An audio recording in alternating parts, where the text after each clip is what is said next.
Selamat pagi pemirsa. Pemilihan umum atau pemilu 2024 mendatang barangkali boleh disebut sebagai pemilunya anak muda. Dengan jumlah anak muda dalam daftar pemilih yang sangat signifikan. Mereka lah kiranya yang akan menjadi penentu masa depan negeri ini melalui pilihan-pilihan mereka dalam bilik suara nanti. Pemirsa, inilah editorial Media Indonesia di hari ini Jumat 19 Mei 2023 dengan tema Berebut Suara Kaum Muda bersama saya Leona Samosir. Dan Anda semua, para pemirsa, bisa ikut menyatakan pendapat Anda nanti dengan menelepon nomor telepon 021 583 99 100. Dan pemirsa, pagi ini telah hadir bersama saya anggota Dewan Redaksi Media Group, Arief Suditomo. Mas Arief, selamat pagi. Pagi, Leo. Masih muda, Mas? Saya sudah merasa tidak.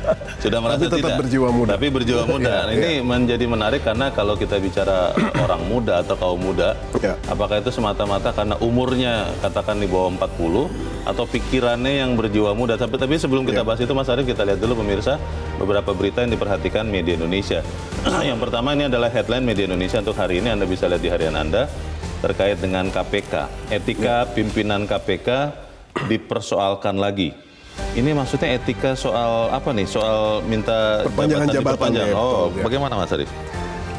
Memang judulnya pas sekali ya. Kalau menurut saya, apabila seseorang ingin punya jabatan yang lebih panjang dari yang dia miliki sekarang, sebaiknya dia menunggu setelah dia sudah tidak menjabat ya, sehingga kita dapat mendapatkan pesan bahwa apa yang dia perjuangkan bukan buat dirinya sendiri, bukan buat pribadi ya. Ya, dan itu merupakan salah satu hal yang dilihat oleh banyak pihak bahwa apa yang dia perjuangkan tanpa substansi kecuali adalah keuntungan pribadi. Ini menarik juga karena saya juga baru mengerti ini bahwa Wakil Ketua Komisi Pemberantasan Korupsi itu ternyata bisa mengajukan judicial review ya terkait dengan masa jabatan pimpinan KPK. Tadinya saya pikir tidak boleh, ternyata menurut peraturan boleh, tapi masalahnya di etika, begitu ya Mas Arief ya? Oke, kita harap memang ini menjadi pembelajaran bagi kita bersama. Ya kalau berjuang bolehlah memperjuangkan diri, tapi juga harus memperjuangkan yang lain. Karena itu yang saya dengar dari Pak Gufron bahwa ya boleh dong memperjuangkan. Boleh, makanya yang dilanggar adalah etikanya kan, bukan hukumnya. Ya. Pertanyaannya Mas Arief, ketika di negeri ini banyak sekali peraturan formal yang dilanggar, yang ada jelas sanksi-sanksinya, apalagi soal etika ya, itu kan ya sedikit saja orang yang benar-benar memperhatikan karena konon katanya orang Indonesia gampang lupa, Mas Arief. Iya, padahal sebenarnya kita ketahui bahwa etika itu adalah sebenarnya akar dari hukum ya. Jadi orang-orang melakukan kesepakatan bahwa ini dilarang, itu awalnya dari etika dulu. Sehingga ya ini merupakan salah satu tauladan yang kita harus lihat, tapi bukan tauladan yang baik. Dan ini tauladan yang buruk. Oke, kita ikuti nanti perkembangannya seperti apa, karena memang juga ya hak Pak Gufron juga sih ya untuk mengajukan itu. Nanti kita lihat apakah soal etika ini kemudian juga diperhatikan. Kita ke berita selanjutnya di halaman 3 di dalam di harian Anda pemirsa. Indonesia butuh figur visioner. Butuh figur visioner ini maksudnya apa nih Mas Arief? Kalau dari beberapa peserta yang ikut, diantaranya ada beberapa mahasiswa, ada tokoh-tokoh muda, dan saya pikir kalau ini terkait dengan visi pembangunan di era berikut ya, saya menantang anak-anak muda atau orang-orang yang memiliki visi yang sangat jauh untuk pembangunan di masa mendatang untuk segera melibatkan dirinya, membuktikan perjuangannya dan memperlihatkan komitmennya. Jadi ini merupakan salah satu hal yang bagi saya, kalau mereka punya visi, silahkan tunjukkan visinya, tapi jangan lupa perjuangannya. Ini hasil dari webinar ya, kita perlu jelaskan juga kepada pemirsa. Ini ada webinar evaluasi 25 tahun reformasi yang digelar Gerakan Bersama Indonesia di Jakarta, dan ini adalah hasil dari pemikiran para peserta. Tapi pertanyaannya Mas Arief, kalau visi saja tanpa misi yang jelas atau detail atau berencana, itu bisa membuat bangsa ini menjadi maju apa tidak? Sudah pasti ya, kalau tidak penglihatan saja, tidak dibarengi dengan strategi, apalagi hanya berhenti pada strategi saja juga sudah tidak cukup. Salah satu hal yang harus mereka buktikan adalah kalau kita bicara misalnya generasi milenial atau generasi Z ya, ini merupakan salah satu tantangan yang harus ditujukan langsung kepada mereka, bahwa yang mereka butuhkan sekarang bukan saja kesempatan, karena kesempatan itu mereka bisa raih, mereka bisa rebut dengan amat sangat mudah dengan perjuangan. Jadi salah satu hal yang pada akhirnya kita tuntut, figur visioner sudah pasti, karena tokoh-tokoh pada zamannya itu karena mereka punya visi, yang pada akhirnya membawa kita pada titik yang nggak pernah kita bayangkan ya. Tapi tanpa perjuangan, tanpa tauladan pada dasarnya mereka bisa berikan, saya pikir visi itu tidak akan bisa kemana-mana. Baik. Nanti kita coba bicarakan itu aspek dari situ lebih jauh di editorial ya Mas Arief. Kita beralih dulu ke berita selanjutnya. Kali ini dari kolom hukum di halaman 4 di harian Anda pemirsa. Tindak tegas oknum pemasok senjata di Papua. Ini yang mengatakan adalah pengamat Papua dari BRIN, Badan Riset dan Inovasi Nasional, Adriana Elizabeth. Perlu ada tindakan tegas dari pihak TNI terkait dengan kasus jual beli senjata api. Ini menarik ya, orang dari luar, Ibu Adriana ini bisa melihat itu. Apakah saya tidak percaya bahwa kalau kemudian TNI atau intelijen tidak tahu ini, Mas? Bagaimana Mas Arief? Saya justru sebenarnya agak kaget, Leo, ya. Kalau misalnya sekarang ada orang yang menyerukan bahwa mereka atau oknum TNI yang memperdagangkan senjata kepada pihak KKB, dan seseorang itu baru menyerukan bahwa mereka harus ditindak tegas. Kita kan selama ini selalu berasumsi bahwa mereka, anggota TNI, yang menjual senjata kepada KKB itu kan selalu berasumsi bahwa mereka harus ditindak tegas dan sedang menjalani tindakan tersebut. Jadi ternyata asumsi kita tidak belum. Jadi saya halusnya adalah tidak ada kata terlambat untuk melakukan tindakan yang ekstra tegas kepada mereka. Karena juga kita belum mendengar sih ya bahwa TNI ya menangkap misalnya oknum atau kemudian menindak juga. Makanya itu mungkin Bu Adriana akhirnya mengatakan seperti ini. Dan mungkin itu jadi PR kita, siapa tahu sudah. Sudah, tapi kita tidak tahu. Jadi kalau tidak ternyata besok ternyata belum ada sama sekali, itu yang jadi berita. Oke, kita tunggu nanti seperti apa. Karena saya percaya TNI ini tentara merah putih, di jiwanya pasti mengutamakan NKRI. Karena kan slogannya saja NKRI harga mati ya Mas Arief ya. Betul. Kita ke editorial pemirsa. Editorial pada pagi ini diberi judul Berebut Suara Kaum Muda.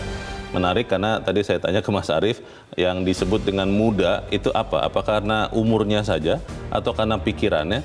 Lalu ketika kita bicara berebut suara kaum muda, pertanyaan yang paling mendasar, apakah kaum muda nanti mau memberikan suaranya pada tanggal 14 Februari 2024? Atau jangan-jangan mereka nanti akan sibuk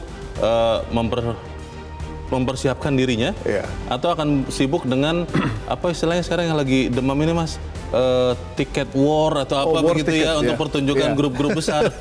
Itu kan jadi pertanyaan besar. Bagaimana Mas Arief? Kalau dari penelitian, berbagai macam hal yang kita baca, salah satunya dari CSIS kemarin yang saya lihat adalah partisipasi mereka untuk berbagai macam kegiatan politik itu amat sangat memperlihatkan antusiasme mereka. Oh, antusias. Tetapi sayangnya itu berhenti sampai di situ saja, ya, karena keterlibatan mereka terhadap berbagai macam hal yang terkait dengan public policy itu justru sangat minim.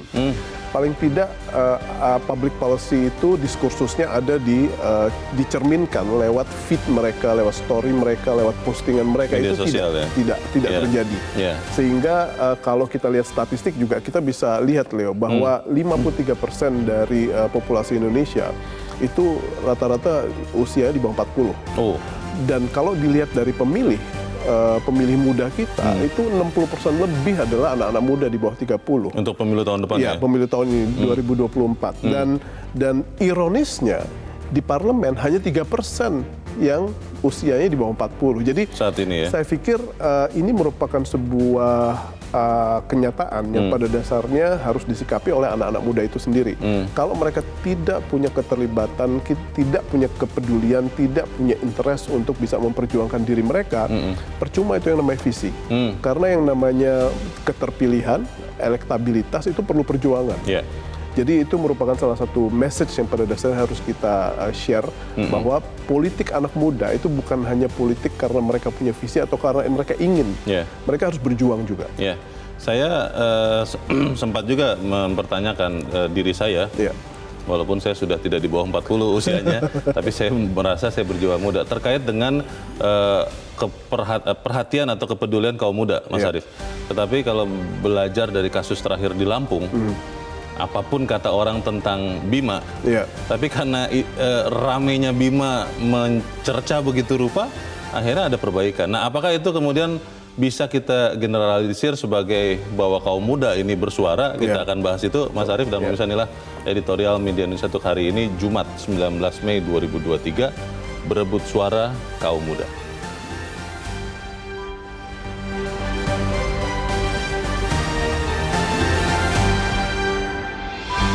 Berebut suara kaum muda.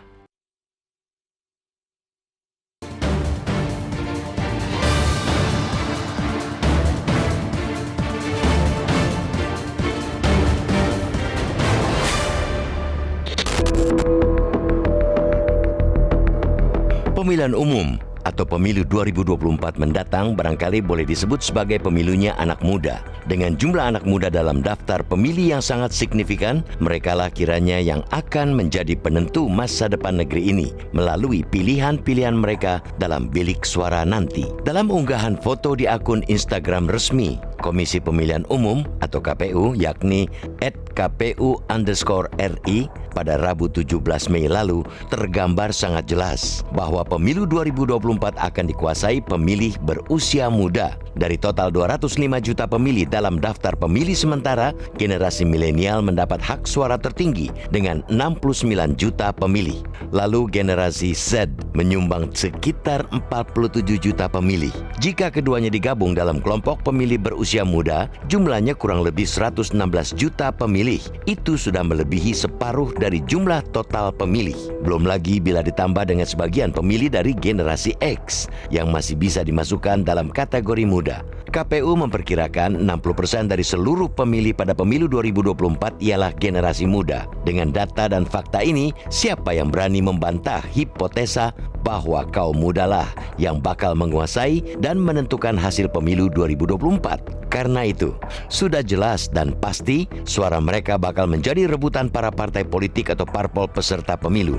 Jika bisa memberdayakan lumbung suara ini, kemenangan pemilu mungkin sudah di depan mata. Namun, tentu tidak segampang itu menggait suara anak muda. Kita tahu golongan generasi muda memiliki karakter, sikap, serta orientasi politik yang berbeda dengan generasi lain yang lebih tua.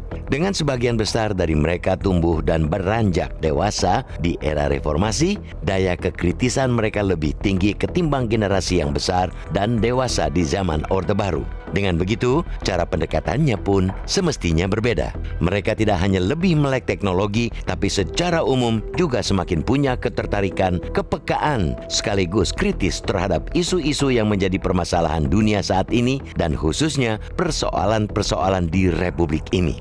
Mulai dari isu korupsi, demokrasi, ekonomi, lingkungan hidup, pendidikan, hingga perubahan iklim. Di lapisan yang lain, memang banyak pula anak muda yang masih cenderung apatis, bahkan apolitis. Ada juga kaum muda yang memandang keterlibatan mereka dalam politik, sekalipun hanya sebagai pemilih dalam pemilu, sebagai opsi terakhir. Mereka condong menomorsatukan urusan gaya hidup dan kebebasan. Dalam benak mereka, politik yang kadang tak mengenal belas kasihan, biarlah menjadi urusan orang tua. Karena itu, dalam pertarungan memperebutkan suara generasi muda, hendaknya parpol tidak asal berebut, apalagi masih memakai cara-cara lama yang mereka gunakan untuk menggait suara generasi tua. Di kalangan anak muda yang punya daya kreasi dan imajinasi lebih tinggi, kampanye dan jargon usang jelas tidak laku. Kiranya menjadi tanggung jawab parpol pula untuk meningkatkan literasi sekaligus ketertarikan anak muda terhadap politik.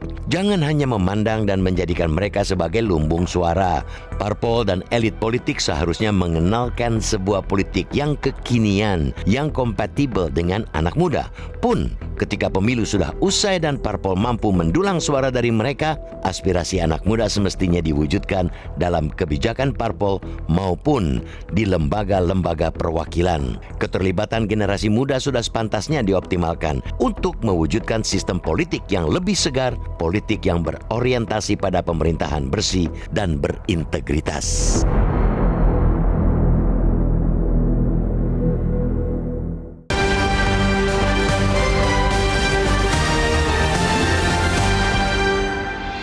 Di bagian berikut Anda bisa ikut menyatakan pendapat Anda terkait dengan editorial pagi ini. Pemirsa, untuk saat ini tetaplah bersama kami.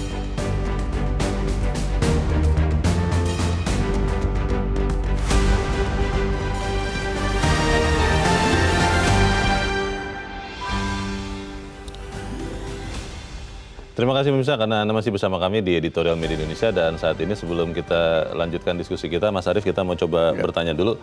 Saat ini sudah tersambung lewat saluran telepon dengan pengamat politik dari UIN, Ahmad Bakir Ahsan. Pak Ahmad Bakir, selamat pagi. Ihsan maksud saya. Selamat pagi, Mas Leo. Ya, minta maaf ya, Ahmad Bakir Ihsan, saya ralat. Mas Ahmad Bakir, kalau kita bicara soal kaum muda, pertanyaan pertama saya adalah kalau menurut Anda kaum muda Indonesia di 2024, 14 Februari nanti, itu apakah akan benar-benar ke bilik suara, benar-benar akan memilih, atau memang seperti yang sebagian orang menduga terlalu sibuk melihat gaya hidup masing-masing sehingga mungkin jangan-jangan tidak mau repot ke TPS. Bagaimana Mas Ahmad Bakir? Kalau saya lihat kecenderungan yang ada dari pengalaman pemilu sebelumnya, itu ada kecenderungan naik, Mas. Artinya ada harapan sebenarnya dari generasi muda terhadap proses politik yang terjadi. Tetapi ini harus dirawat. Dirawat dalam arti bahwa partai politik memberikan ruang, kesempatan bagi anak muda untuk menampilkan kreativitasnya, atau mereka kan cenderung lebih terbuka ya. Jadi mereka melalui melek teknologi informasi yang mereka kuasai, mereka sebenarnya ingin mendapatkan informasi-informasi yang transparan sehingga mereka bisa memberikan penilaian dan kemudian memutuskan untuk terlibat aktif atau berpartisipasi dalam politik. Itu yang pertama. Yang kedua, tentu partai politik tadi, kembali pada partai politik, pintunya, karena ini menjadi pilar penting dalam demokrasi adalah tidak hanya, tadi saya setuju, tidak hanya menjadikan lumbung suara.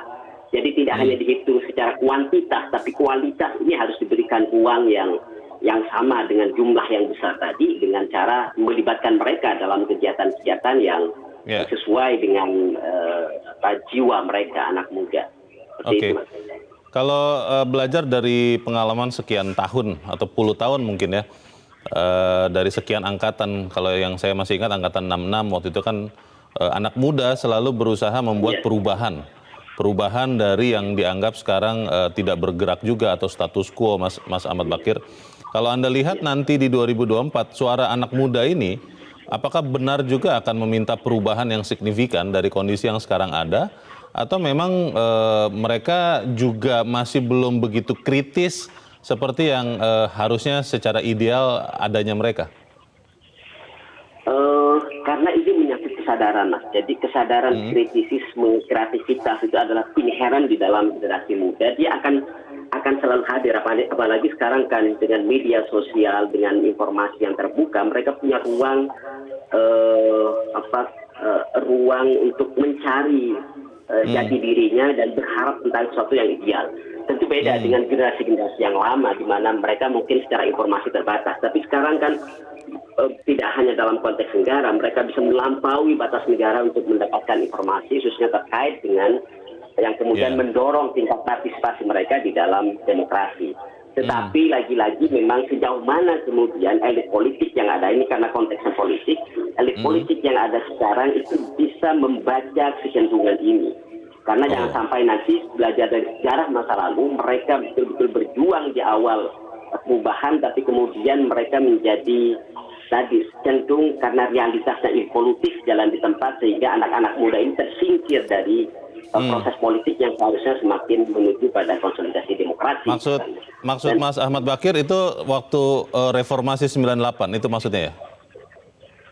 Iya, reformasi 98 maupun periode waktu awal Orde Baru itu kan bahkan waktu awal kemerdekaan kan juga anak-anak muda yang banyak tampil, tapi kemudian ada kecenderungan involutif jalan di tempat karena ruang yang ada dikuasai oleh mereka-mereka yang cenderung pada status quo. Seperti itu, Mas. Mas Ahmad Bakir melihat fenomena beberapa pemilu yang yang terakhir, itu ada fenomena relawan ya, Mas Ahmad Bakir. Tidak semuanya anak muda memang, tapi kita lihat di dalam organ-organ relawan ini banyak yang berusia muda. Kalau Anda lihat, apakah partai politik peserta pemilu 2024 nanti itu benar-benar masih mendapat kepercayaan, masih dipercaya anak muda untuk menyalurkan aspirasi mereka, atau nanti akan lebih banyak orang anak muda yang lebih aktif memilih katakanlah pemilihan presiden ketimbang pemilihan legislatifnya? Bagaimana, Mas? Realitasnya sebenarnya generasi muda ini kan sudah masuk di berbagai ranah. Ada yang di luar pemerintahan, ada di dalam pemerintahan, ada partai politik dan lain sebagainya. Ini seharusnya menjadi kekuatan sinergis untuk kemudian memastikan, ini kan konsepnya adalah bagaimana demokrasi ini tetap berjalan dengan keaktifan mereka, tingkat partisipasi mereka. Terlepas apakah mereka berada di luar menjadi relawan misalnya atau aktif di LSM, di civil society maupun bagian dari pemerintah, ini seharusnya punya kesadaran yang sinergis untuk kemudian melakukan perubahan-perubahan sesuai dengan jiwa generasi muda tadi yang cenderung pada transparansi misalnya, sehingga mereka akan jenuh ketika misalnya realitas publik dikuasai oleh oligark yang menutup ruang bagi kesempatan yang mereka dapatkan. Tetapi kan faktanya demokrasi memaksa itu semua untuk memberikan ruang pada generasi muda. Memang harus diperjuangkan terus-menerus karena tidak jarang juga generasi muda yang kita harapkan dengan idealismenya, mereka ketika masuk pada sistem misalnya, masuk pada satu organisasi, dia kemudian menjadi bagian di dalamnya dan kemudian tertutup dari aspek yang ideal tadi. Mas Ahmad Bakir, ini pertanyaan terakhir saya. Kalau kita melihat anak muda, apakah kita bisa melihat kekritisan mereka seperti kasus yang terakhir di Lampung, seorang Bima bisa memicu diperbaikinya jalan di Lampung, atau kita juga harus berhati-hati karena anak muda pun bisa jadi lancung dengan kepercayaan yang dipegang. Sekian anggota dewan di pemerintahan yang lalu kan berusia muda, tapi kemudian ternyata korupsi juga. Bagaimana Mas Ahmad Bakir?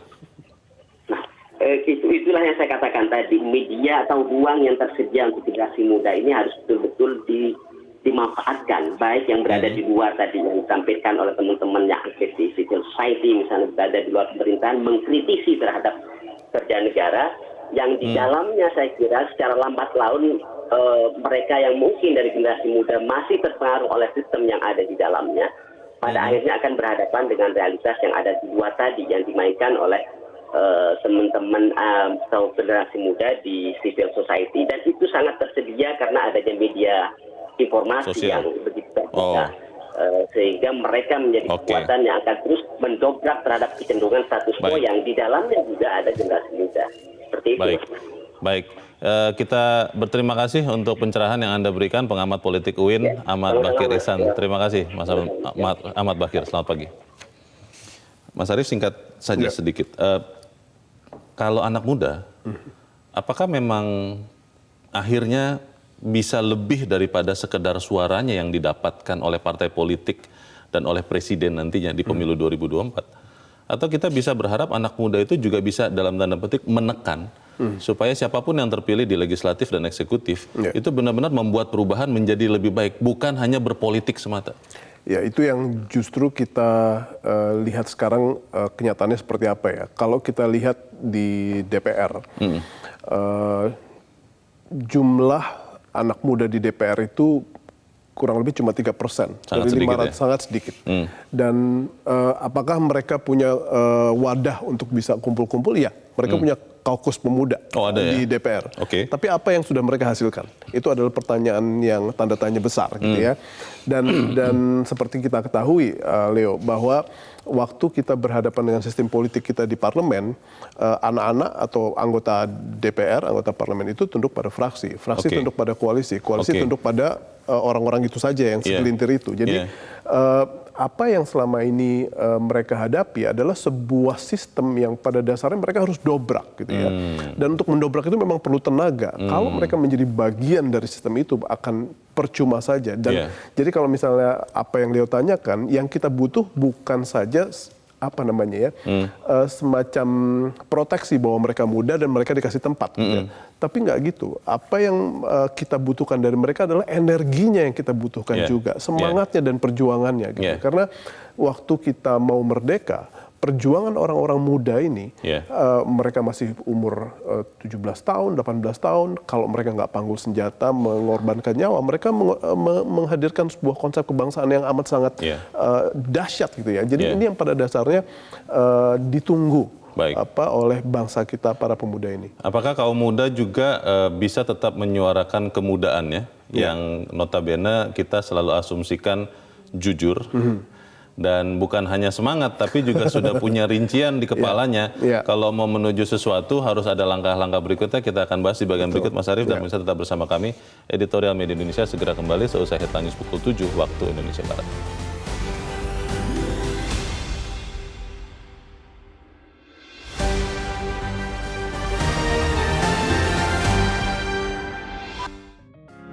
Media Indonesia mengajak Anda untuk mengakses fitur premium e-paper.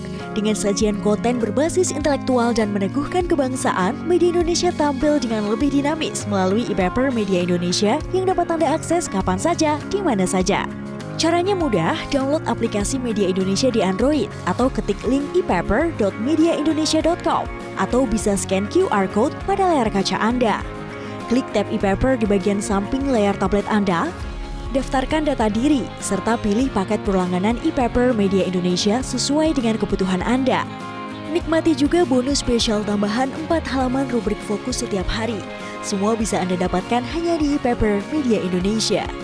Untuk informasi lebih lanjut, hubungi customer service di nomor 0811 1201 2018 atau kunjungi media sosial @Media Indonesia. Media Indonesia, referensi bangsa. Terima kasih pemirsa, Anda masih bersama kami di Editorial Media Indonesia, dan sekarang adalah waktunya kita, Mas Arief, untuk mendengarkan juga pemirsa Metro TV. Kita sudah tersambung dengan pemirsa Metro TV di Ambon.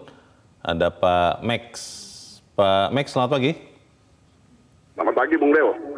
Selamat pagi, Pak Max. Di Ambon ya, Pak? Betul, Pak? Ya, betul. Kebetulan ada kegiatan Hari Patimura, saya dari Manokwari ke Ambon. Desa Parua. Oke. Iya, seingat saya Bapak dari Manokwari, tapi sedang di Ambon. Silakan Pak Max, di Ambon saat ini pendapat Anda, Pak. Silakan, Pak. Baik. Iya, satu hal yang perlu diperhatikan adalah bagaimana pemerintah ataupun partai-partai politik memberikan pemahaman yang terbuka, terarah kepada para pemilih milenial agar mereka tidak salah memilih. Karena masa depan bangsa dan negara ini di tangan mereka. Kita yang generasi tua ini satu ketika akan habis. Perjalanan panjang negara ini ada di tangan mereka ke depan. Nah, penentuannya di 2024. Mereka harus betul-betul menentukan sikap untuk memilih figur ataupun partai politik yang betul-betul akan membawa masa depan bangsa dan negara ini ke depan, terutama untuk mereka sendiri. Iya kan? Untuk mereka sendiri. Untuk itu, para tokoh politik, pemerintah, berikanlah pemahaman yang terbuka. Jangan hanya mau meraih suara dari suara milenial, tetapi tidak memberikan satu pendidikan politik yang baik untuk para milenial tersebut. Demikian dari saya, Maksima Tahu yang saat ini di Ambon. Baik, terima kasih Pak Max yang saat ini sedang ada di Ambon. Selamat pagi, Pak. Di belakang Pak Max ada Pak Poli dari Ambon. Pak Poli, selamat pagi. Pagi. Halo. Halo, Pak. Pagi, Pak Leo. Selamat pagi, Pak Poli. Silakan. Pagi, Pak Sarif. Pagi, Pak. Ya, silakan Pak Poli. Ya. Langsung, Pak. Jadi begini Bang Leo dan Bang Sarif, kita kan tinggal 10 bulan ini kan pemilihan umum. Ya. Jadi kurang lebih 5 kertas suara yang akan dipilih nanti untuk Presiden, DPR pusat, DPD, DPR tingkat 1, DPR kabupaten kota. Nah, saya mau mengatakan begini Pak Leo. Setiap 4-5 tahun agenda ini kan sudah menjadi agenda tetap dan merekrut generasi muda untuk bagaimana memilih. Nah, sekarang jadi persoalan di sini Pak Leo. Kalau sosialisasi itu tidak sampai dan menyentuh generasi muda, ini jadi persoalan. Sebab setiap 5 tahun, ini kan hak-hak mereka ini kan harus direbut. Nah, yang paling menjadi catatan Bang Sari, itu anggota DPR harus memperjuangkan aspirasi generasi muda itu pada job-job apa, pekerjaan. Kemudian ada peluang-peluang usaha yang harus direkrut oleh generasi muda. Kalau ini tidak diberikan kesempatan, saya tidak ada catatan kritis ke depan. Karena bagaimanapun juga, generasi muda seperti tadi Pak Mak sampaikan, mereka ini akan melanjutkan pesan Pak Leo dan Pak Sarif. Jangan kita lupakan itu. Sebab apa yang terjadi? Mereka kritis, Pak. Mereka kritis, saya mau mengatakan. Ada pembangunan dia menyentuh sampai ke desa-desa dan kecamatan. Mereka akan mengamuk dan itu terjadi di mana-mana, Pak Leo. Baik, terima kasih Pak Poli di Ambon untuk pendapat Anda, Pak. Selamat pagi. Di belakang Pak Poli ada Pak Sukarwan di Temanggung, Jawa Tengah. Pak Sukarwan, selamat pagi. Pagi Bang Leo, pagi Metro TV. Pagi Pak Sukarwan, silakan Pak pendapat Anda Pak. Ini kan gini, saya singkat aja ya. Pemilu itu kan ada legislatif, baik kabupaten kota, provinsi, pusat, terus DPD, Dewan Perwakilan Daerah, terus Pilpres. Nah, kalau yang DPD dan Pilpres itu nggak ada masalah ya. Tapi Bang Leo perlu diketahui, saya khawatir sebagian besar calon pemilih milenial anak muda nanti tergiring money politik. Ini sudah miris sekali kalau pencalonan legislatif di kampung-kampung tuh sudah kalau ada orang nyalon dengar masyarakat dengar, wah mau bagi-bagi duit lah nyalon, wah mau bagi-bagi apa. Ini kata-katanya sudah masyarakat sudah masif, ngeri. Memang sebaiknya khusus legislatif itu dikembalikan noblos partai seperti zaman dulu. Jadi nanti legislatifnya tergantung DPP-nya menentukan orang-orang berkualitas berdasarkan perguruan tingginya mana, ijazahnya mana, pengalamannya. Kalau model terbuka ini ngeri sekali, money politik betul ngeri sekali. Yakin ini perlu dipertimbangkan. Saya hanya berdoa mudah-mudahan MK mengabulkan tertutup untuk legislatifnya. Karena ngeri sekali ini di perang uang, perang amplop sudah sudah mulai sekarang. Ngeri sekali. Sudah ya, Pak. Itu aja. Makasih. Baik, terima kasih Pak Sukarwan di Temanggung, Jawa Tengah untuk pendapat Anda. Selamat pagi Pak. Menarik nih Mas Arief, karena menurut Pak Sukarwan ya, kita harus cek ulang memang bahwa sekarang pun sudah mulai bertebaran money politik, amplop-amplop sudah beredar. Kalau Pak Sukarwan berharap untuk legislatif ya sudahlah tertutup saja mungkin ya lewat parpol. Masalahnya itu tidak menjamin amplop tidak beredar juga. Itu dia.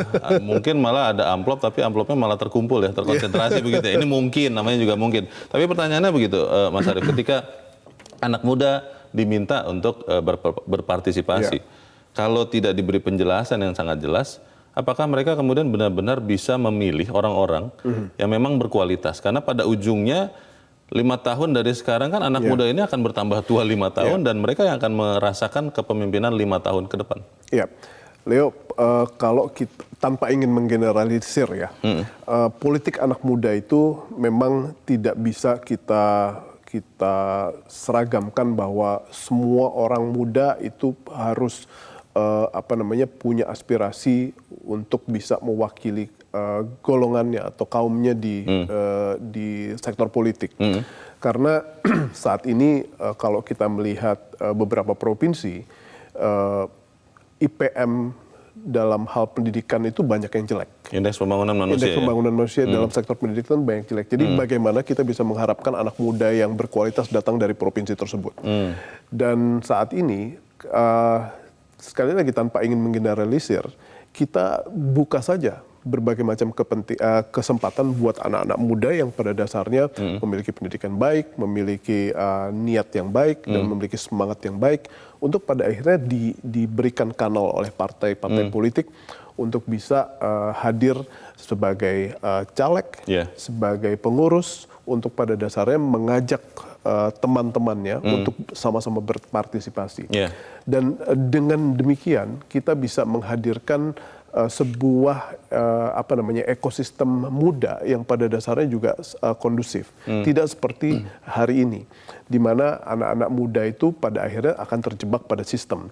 Jadi salah satu hal yang kita harus lakukan adalah semua orang harus bekerja, media harus bekerja, partai politik harus bekerja. Sekarang juga kita harus kritisi dari daftar bacalek yang mereka serahkan gitu. Seberapa jauh anak-anak muda itu bisa berperan, ada di berapa dalamnya, persen gitu ya. Kalau sekarang kita punya concern terhadap berapa persen wanita gitu. Sekarang kenapa enggak kita punya concern berapa persen anak-anak yang di bawah 40 tahun atau di bawah 30 tahun gitu. Karena tanpa batasan tersebut bagaimana kita bisa menghadirkan mereka. Jadi afirmasinya harus memang didorong agar mereka menghadirkan bacalek-bacalek yang memang muda. Gitu. Dan setelah itu menjadi kewajiban kita semua untuk menyemangati mereka, untuk mengontrol mereka, untuk mengkritisi mereka tentang hal-hal apa saja yang pada dasarnya mereka harus lakukan buat bangsa ini. Kalau saya juga tidak mau menggeneralisir, tapi saya banyak ketemu anak muda yang usianya di bawah 40 itu, Mas Arief, kebanyakan itu tidak mau repot untuk melakukan sesuatu. Ketika kita bicara pemilu misalnya, kan kita harus cari tahu rekam jejak siapa yang mau dipilih, partainya seperti apa. Kalau bicara presiden, benar tidak yang terlihat di media sosial itu persis sama dengan yang dilakukan atau sikapnya sekian lama. Ini kan butuh riset yang cukup signifikan, begitu tekun.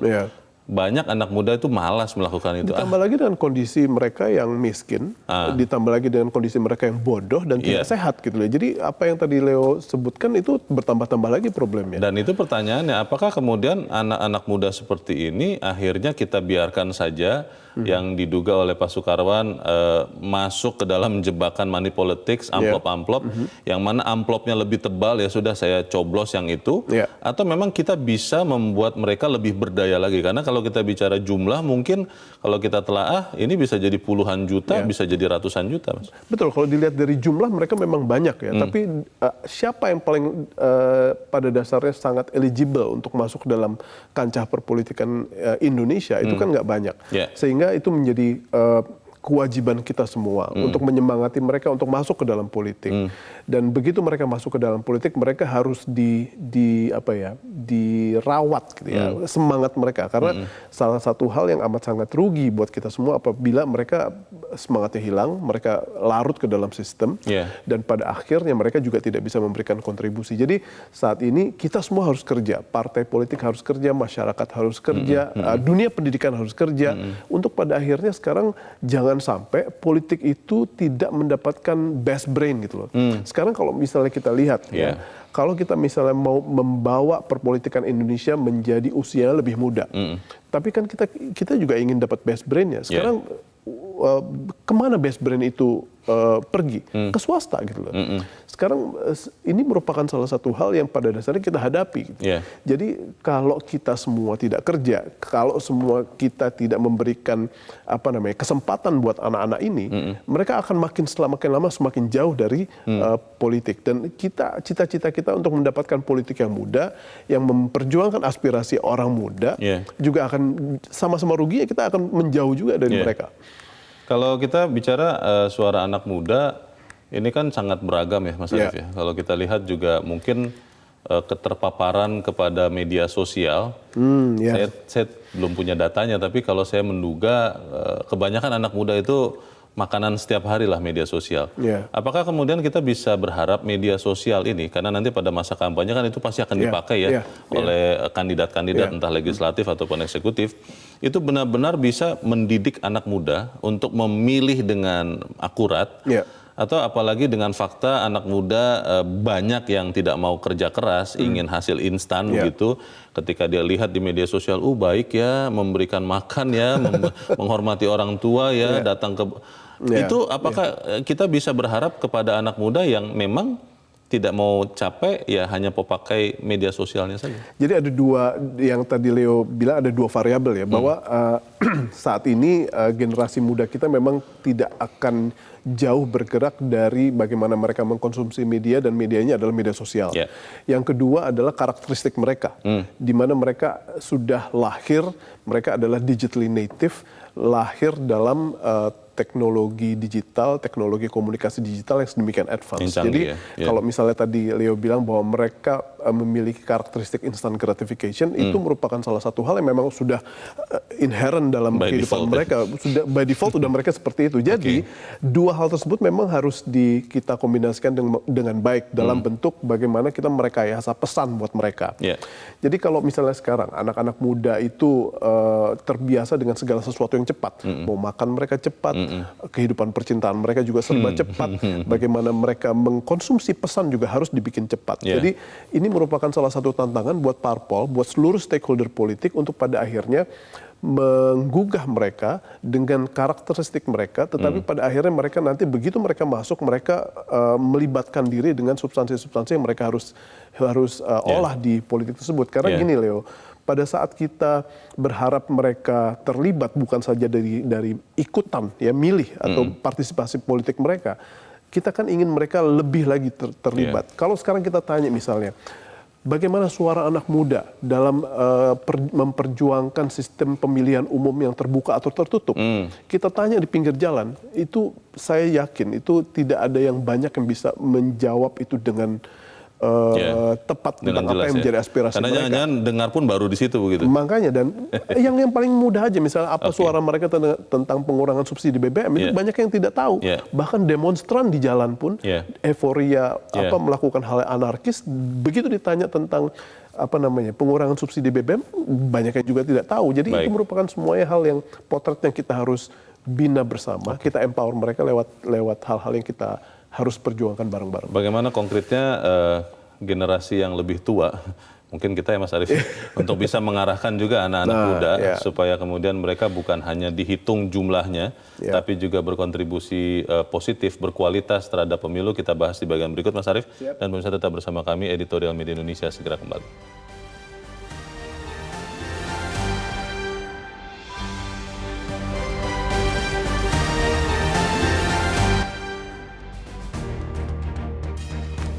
Terima kasih pemirsa, masih bersama kami di Editorial Media Indonesia, dan kita ada di bagian akhir diskusi kita pagi ini. Mas Arief, kalau anak muda biasanya lebih lugas, malas dengar kata-kata yang berbunga-bunga begitu, ya langsung saja straight begitu. Dan kalau mereka banyak yang konsentrasinya itu pendek-pendek, tadi Mas Arief katakan. Kalau kita bicara media sosial, itulah kenapa IG Stories, Reels itu sangat populer ketimbang versi panjangnya dari masing-masing media. Kalau kita melihat karakter seperti itu, bagaimana kita benar-benar bisa melihat anak muda ini berkontribusi positif bukan hanya di saat pemilu, tetapi di alam demokrasi setelah pemilu itu dilaksanakan, Mas Arief? Itu menjadi, saya tidak akan bosan-bosan ya, Leo, untuk bilang bahwa itu tanggung jawab kita semua, ya, untuk pada akhirnya bukan saja menstimulasi mereka untuk pada ikutan nyoblos gitu ya, partisipasi politik mereka sebatas itu, tapi kita ingin lebih dari itu, di mana mereka ikut masuk ke dalam partai politik, mereka ikut berlaga sebagai anggota legislatif, dan begitu mereka di dalam, mereka juga akan memberikan warna yang pada dasarnya sangat-sangat signifikan buat masa depan bangsa kita. Maaf saya salah dulu, Mas Arief. Pertanyaannya adalah, kan ini semacam rahasia umum, tapi sudah diterima umum. Saya menolak, tapi faktanya begitu, bahwa kalau mau masuk ke kontestasi politik yang seperti Mas Arief katakan, itu kan butuh uang yang besar. Itu fakta ya. Nah, kalau anak-anak muda yang tidak punya uang cukup, tapi mereka punya idealisme yang baik, punya niat yang baik, dan punya pendidikan yang cukup sebetulnya untuk membuat perubahan, kan akhirnya akan tersingkir nih, Mas. Bagaimana, Mas Arief? Saya tidak menyangkal bahwa uang itu merupakan salah satu faktor yang amat sangat penting saat dalam ini pemilihan umum. Faktanya sekarang ya. Karena banyak anak muda sendiri yang mata duitan ya. Maksudnya kalau nggak dibayar mereka nggak milih, dan itu kan sudah diekspresikan tadi oleh Pak Soekarwan. Betul, Pak Soekarwan dari Temanggung. Nah, tapi salah satu hal yang wajib buat kita ya untuk optimis. Dan melihat situasi sekarang di mana teknologi informasi banyak yang bisa kita pergunakan, Bima Efek itu merupakan salah satu contoh yang tadi yang nggak mungkin jadi mungkin. Sosial media itu merupakan salah satu hal yang bisa digunakan oleh mereka tanpa harus menjadi pihak yang melakukan money politik, gitu ya.